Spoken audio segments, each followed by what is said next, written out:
Why are some cards so bad? Not non-optimal or needs tweaking or heavily conditional. Worse than pack filler, because even some massive vanilla minion has flavor. Take Pot of Benevolence. The effect is minimal, situational, and nets negative card advantage. The activation cost is high, the hedging cost is even higher.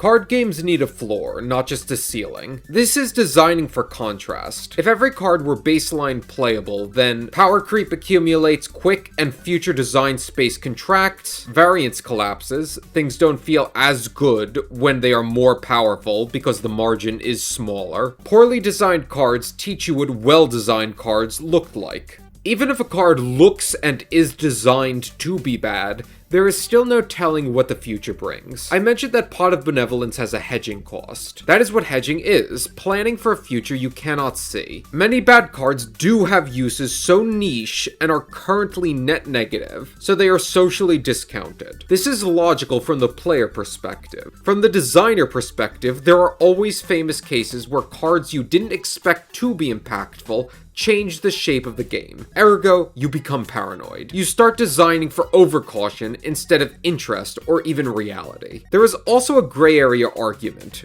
Card games are not absolutely deterministic engines. There are no assurances for many cards, only likely timelines. Some effects are going to be good no matter what. Some we call trash, but are conditional, dependent upon a meta and card pool that might or might not come to pass. Older games tended more experimental and just threw stuff at a wall and saw what stuck. They weren't designing for competitive viability in a modern sense. And in more modern times, it presents as a higher need for larger quantities of cards, many more sets released, and less time to test. More cards follow the just ship it reasoning. If you produce hundreds of cards per set, a few ideas are gonna seem good in a vacuum and echo chamber, with little time to step back and get a second opinion.